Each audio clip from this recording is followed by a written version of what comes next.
Hello दोस्तों, स्वागत है आप सभी का आज की वीडियो में। तो दोस्तों आज हम बात करने वाले हैं फिजिक्स के प्रत्यावर्ती धारा टॉपिक के बारे में। तो इसी प्रकार हमारी सीरीज चल रही है शॉर्ट नोट्स की, जिसके अंदर कम टाइम के अंदर ज़्यादा कॉन्सेप्ट इंपॉर्टेंट कॉन्सेप्ट के बारे में बात करना। तो आज हम प्रत्यावर्ती धारा के इंपॉर्टेंट कॉन्सेप्ट की बात करेंगे, जिसके अंदर एलसीआर प्रतिपथ है, ट्रांसफार्मर, इस प्रकार के और भी बहुत सारे इंपॉर्टेंट कॉन्सेप्ट के बारे में। तो चलिए दोस्तों स्टार्ट करते हैं वीडियो। आज की जो वीडियो होने वाली है, जो जिस प्रकार आपको पता है कि जो सीरीज चला रहे हैं वो वीडियो कौन से डिपार्टमेंट के एग्जाम के लिए इंपॉर्टेंट है, तो NPCIL, बारक, RORM, BSF या CISF या आर्मी की जो भी टेक्निकल एग्जाम होते हैं, जिसके अंदर 12th PCM का सिलेबस आता है, फिजिक्स केमिस्ट्री मैथ्स का सिलेबस आता है, उन सभी के लिए इंपॉर्टेंट होने वाला वीडियो। तो चलिए स्टार्ट करते हैं वीडियो। तो सबसे पहले हम बात करते हैं प्रत्यावर्ती धारा के आधे चक्र के अंदर औसत मान का। प्रत्यावर्ती धारा के आधे चक्र का औसत मान कितना होता है? तो प्रत्यावर्ती धारा के आधे चक्र का औसत मान होता है I हाफ, यानी आधे चक्र के लिए I हाफ लगाया हुआ, I हाफ इक्वल टू 0.3639,637 ये होता है प्रत्यावर्ती धारा के आधे चक्र का मान। और प्रत्यावर्ती धारा के प्रत्यावर्ती वोल्टता का मान कितना होता है? तो E हाफ, E है वो प्रत्यावर्ती वोल्टता को नोट करता है, तो E हाफ इक्वल टू 0.3637 ये होता है प्रत्यावर्ती धारा के आधे चक्र का औसत मान। उसके बाद हम बात करते हैं कि प्रत्यावर्ती धारा और प्रत्यावर्ती वोल्टता का मान एक पूर्ण चक्र के अंदर औसत मान कितना होता है? 0 होता है। प्रत्यावर्ती धारा और प्रत्यावर्ती वोल्टता का एक पूर्ण चक्र के अंदर औसत मान होता है, वो क्या होता है? 0 होता है।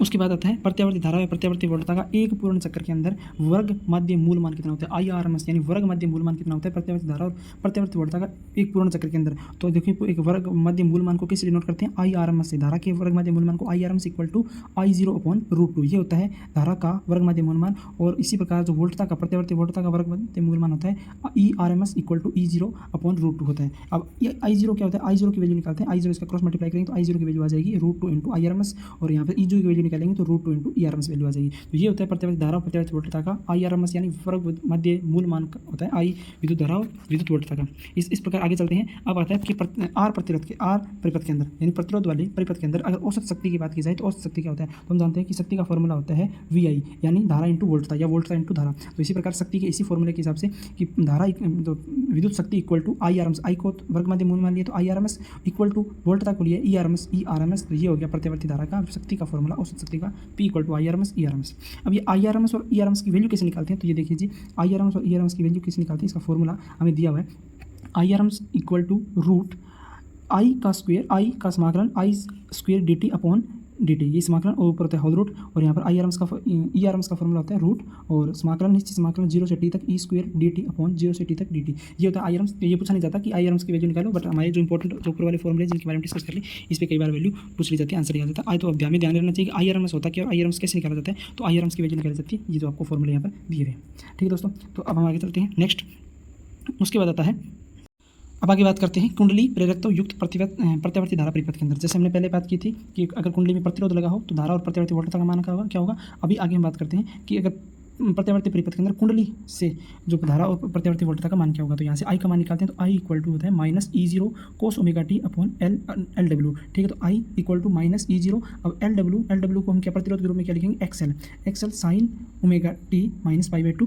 तो I equal to I0 sin ωt/π/2 ये फॉर्मूला हो जाएगा। और ये XL प्रतिरोध है जो इसको प्रत्यावर्ती जिसके अगर परिपथ के अंदर कुंडली लगा हो तो उत्पन्न प्रतिरोध होता है XL, और XL का जो फॉर्मूला होता है 2πf। XL को कैसे लिखते हैं? ωL लिखते हैं, ωL। तो ओमेगा को कैसे लिखते हैं? ओमेगा को लिखते हैं 2πf + L, 2πfL। तो ये ध्यान में रखना, ये आपको समझ में आ गया होगा कि यहाँ पर क्या बताया जा रहा है कि अगर कुंडली के अंदर प्रेरक कुंडली की वजह से जो धारा के अंदर जो प्रतिरोध उत्पन्न होता है उसका फॉर्मूला XL को क्या लिखा जाता है? LW, और LW क्या होता है? कोणीय संवेग होता है, और कोणीय संवेग का फॉर्मूला होता है 2πf और L हो गया। ठीक है, तो ये XL की वैल्यू है। और यहाँ पर हमने कुंडली के अंदर प्रत्यावर्ती धारा का फॉर्मूला लिखा I equal to I0 sin ωt-π/2।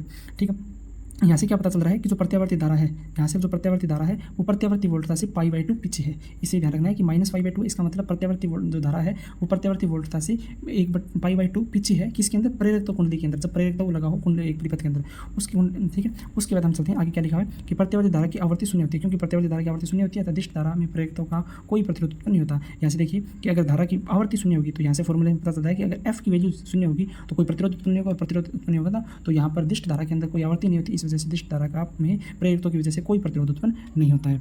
ठीक है, तो यहाँ से प्रतिष्ठ धारा के अंदर XL की वैल्यू क्या होती है? 0 होती है। क्यों होती है? क्योंकि यहाँ पर आवृत्ति 0 होती है, यानी F यानी फ्रिक्वेंसी 0 होती है। उसके बाद चलते हैं कि प्रेरकत्व युक्त परिपथ की औसत शक्ति नहीं होती है। जिस परिपथ के अंदर प्रेरकत्व युक्त परिपथ होता है उसकी औसत शक्ति नहीं होती है उसकी, क्योंकि परिपथ होता है जिसमें प्रतिरोध लगा होता है उसकी IRMS हमने जैसे पिछले वाले फॉर्मूले में देखा था कि P इक्वल टू IRMS और VRMS हमने देखा था। तो यहाँ पर अगर प्रेरकत्व कुंडली लगी है तो इसकी कोई शक्ति औसत शक्ति नहीं होती है।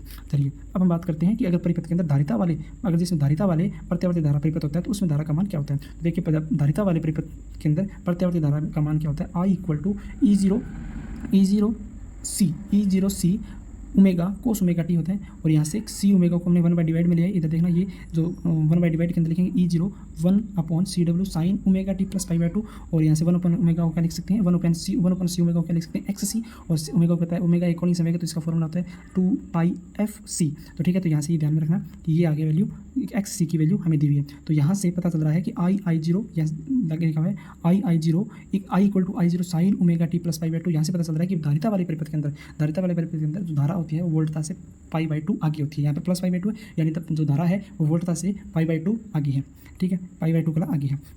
अब उसके बाद आगे लिखा हुआ है कि दिष्ट धारा के अंदर आवर्ती भी शून्य होती है, क्योंकि दिष्ट धारा के अंदर दिष्ट धारा एक सीधी रेखा में दोगुना बनाते हैं, सीधी रेखा प्राप्त होती है, आवर्ती नहीं होती है, आवर्ती शून्य होती है। इसमें भी आवर्ती शून्य है तो धारिता परिपथ का मान अनंत होगा। देखिए यहाँ पर 1/2 है, अगर यहाँ पर परिपथ का मान 0 हो जाएगा तो यहाँ पर XC की वैल्यू क्या हो जाएगी, XC की वैल्यू हो जाएगी अनंत।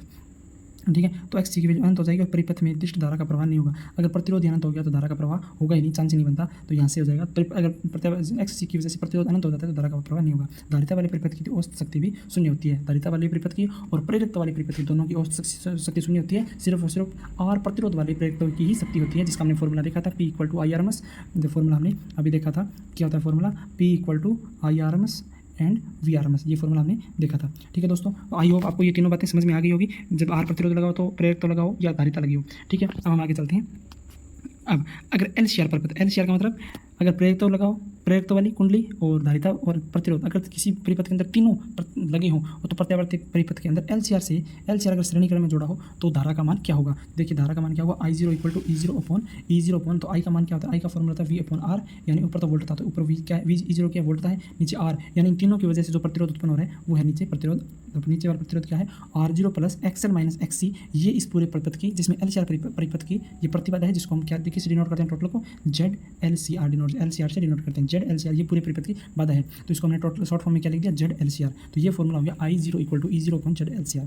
अब इसके बाद में आता है कि अगर LCR परिपथ के अंदर L ना होकर LC परिपथ हो तो LC परिपथ के अंदर आवर्ती ज्ञात करनी हो, तो अगर हम ये मान लें कि अगर LC परिपथ के अंदर XL और XC की वैल्यू इक्वल है तो यहाँ से अपने को क्या देखने मिलेगा, XL का जो फॉर्मूला होता है वो होता है WL और XC का फॉर्मूला होता है 1/WC होता है। अगर हम यहाँ से इसको W को एक साइड लें तो W² और नीचे हो जाएगा LC, और W का स्क्वायर हटाएंगे तो इधर लग जाएगा LC का रूट। तो ठीक है, तो W की वैल्यू आ जाएगी 1/√LC। तो अगर यहाँ से W को हम अगर आवर्ती फॉर्म में लिखें तो W तो 2πf इक्वल टू 1/√LC होगा, और 2π जो इधर मल्टीप्लाई में इधर डिवाइड में आ गया तो f का मान हो जाएगा 1/2π√LC, तो जो हमें आगे यहाँ पर दिया हुआ लिखा है। तो देखिए यहाँ पर अगर LC परिपथ के अंदर आवर्ती का मान क्या होगा, 1/2π√LC, ये होता है LC परिपथ के अंदर आवर्ती का मान।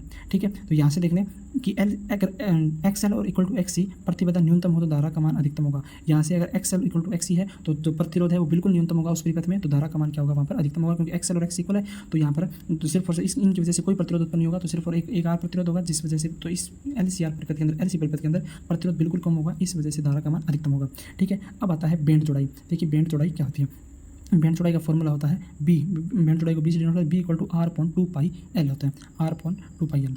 उसके बाद आता है विशेषता गुणांक। ठीक है, विशेषता गुणांक क्या होता है, विशेषता गुणांक का फॉर्मूला होता है Q से डिनोट करते हैं विशेषता गुणांक Q इक्वल टू FR यानी LCR परिपथ के अंदर जो आवर्ती है FR upon F2 minus F1। विशेषता गुणांक किस दो के अंदर, बेंड चौड़ाई क्या होता है कि आपको किस बिंदु से लेकर किस बिंदु के बीच में जो आवर्ती है उसका मान बेंड चौड़ाई होता है, और विशेषता गुणांक आपको किस बिंदु से लेकर किस आवर्ती से लेकर किस आवर्ती तक आपको विशेषता गुणांक निकालना है, तो F2 माइनस F1 हो जाएगा। ठीक है, और F2 माइनस F1 का फॉर्मूला होता है F2 माइनस F1 को क्या बोलते हैं, बेंड चौड़ाई बोलते हैं। इसका अगर F1 यहाँ से देखिए B का मान बेंड चौड़ाई का क्या फॉर्म होता है, F2 माइनस F1 होता है। ठीक है, तो यहाँ से B का मान F2 माइनस F1 है, तो यहाँ पर अगर B की F2 माइनस F1 की वैल्यू रखेंगे तो R/2π आ जाएगा, और 2π R की वजह से WR हो जाएगा। तो इस प्रकार आप लास्ट में देख लीजिए कि क्या फॉर्मूला क्या बन जाता है, बेंड चौड़ाई का विशेषता गुणांक का फॉर्मूला बन जाएगा। विशेषता गुणांक का Q equal to omega R plus L upon R हो जाएगा। ये होता है विशेषता गुणांक का फॉर्मूला। अब यहाँ से देख लीजिए कि F2 माइनस F1 ये इसकी जगह हमने R two pi L upon R कहाँ से रखा, तो जो बैंड चौड़ाई होती है उसको ही F2 माइनस F1 होता है, यानी बैंड चौड़ाई, यानी किस आवृत्ति से लेकर किस आवृत्ति तक आपको बैंड चौड़ाई याद करनी है वही बी चलिए नोट करते हैं। इसका फॉर्मूला था R upon two pi L. यहाँ पर हमने F2 माइनस F1 की जगह ये वैल्यू पुट कर दी और यहाँ से वैल्यू आ गई omega R into L upon R. ठीक है दोस्तों, तो ये था अपना। इसके बाद हम बात करते हैं ट्रांसफार्मर की। तो ट्रांसफार्मर से पहले हमने जितने भी लगभग प्रत्यावर्ती धारा के इंपॉर्टेंट कॉन्सेप्ट के बारे में बात कर ली है, जो न्यूमेरिकल और exam concept of point of view से इंपॉर्टेंट है। और हमने सारे कॉन्सेप्ट के बारे में बात नहीं, क्योंकि सारों को एक साथ पढ़ना पॉसिबल भी नहीं है और हमें टाइम भी लगता है। हाँ दोस्तों, अब हम बात करते हैं ट्रांसफर के बारे में। ट्रांसफार्मर से पहले हमने सारे कॉन्सेप्ट के बारे में बात कर ली, इंपॉर्टेंट कॉन्सेप्ट जो न्यूमेरिकल और एग्जाम पॉइंट ऑफ व्यू से इंपॉर्टेंट है। और अब हम बात करते हैं ट्रांसफर के बारे में। ट्रांसफार्मर के अंदर एक होता है स्टेप अप यानी ऊंचाई, यानी अगर वोल्टेज को बढ़ाना हो तो ये कौन सा होता है स्टेप अप। और स्टेप डाउन क्या होता है उपचय यानी जब वोल्टेज को कम करते हैं। अब देखिए, अब वोल्टेज को कम और वोल्टेज को कम किस वजह से करते हैं, इसके धारा के इसमें दो कुंडली लगी होती है, एक प्राइमरी कुंडली और एक सेकेंडरी कुंडली। तो प्राइमरी और सेकेंडरी के अंदर इसमें जो फेरों की संख्या होती है, अगर आपके पास जिस ट्रांसफर के अंदर प्राइमरी सेकेंडरी यानी NS यानी फेरों की संख्या सेकेंडरी के अंदर फेरों की संख्या प्राइमरी से ज़्यादा होगी, सेकेंडरी के अंदर फेरों की संख्या अगर प्राइमरी से ज़्यादा होगी तो वो ट्रांसफार्मर होगा स्टेप अप होगा, यानी वोल्टेज को बढ़ाएगा। अगर जिसके अंदर प्राइमरी कुंडली के अंदर फेरों की संख्या सेकेंडरी से ज़्यादा होगी तो वो क्या करेगा, वोल्टेज को कम करेगा। तो ये दो प्रकार के ट्रांसफार्मर होते हैं। इसके बाद आते हैं ट्रांसफार्मर की दक्षता। ट्रांसफार्मर की दक्षता क्या होती है, ट्रांसफार्मर की दक्षता को फॉर्मूला होता है PS अपॉन PP, यानी PS के सेकेंडरी द्वितीय कुंडली की क्षमता अपॉन प्राथमिक कुंडली की क्षमता इंटू में 100। द्वितीय कुंडली की क्षमता शक्ति बटे प्राथमिक कुंडली की शक्ति इंटू 100, ये होती है ट्रांसफार्मर का दक्षता का फॉर्मूला। उसके बाद चलते हैं प्रत्यावर्ती धारा में परिपथ एक पूर्ण चक्र की औसत शक्ति शून्य होती है, ये वोट इन पावर कहते हैं। यानी प्रत्यावर्ती धारा का परिपथ की एक पूर्ण चक्र की औसत शक्ति क्या होती है, शून्य होती है। एक प्रत्यावर्ती धारा के अंदर एक पूर्ण चक्र की औसत शक्ति क्या होती है, शून्य होती है। इसे हम क्या बोलते हैं, वोटहीन पावर बोलते हैं, इसे वोटहीन पावर कहते हैं। ठीक है, उसके बाद आता है शक्ति गुणांक। देखिए शक्ति गुणांक क्या होता है, शक्ति गुणांक का फॉर्मूला होता है कोस फाई। शक्ति गुणांक cos phi equal to P bar upon में PP। P बार क्या होता है, P बार होता है औसत शक्ति। ठीक है, P बार होता है औसत शक्ति और PP होता है आभासी शक्ति, यानी हमने जो एज्यूम की है वो आभासी शक्ति। ठीक है, तो यहाँ पर P cos phi equal to P bar upon PP। P bar होते हैं औसत शक्ति और PP होता है आभासी शक्ति।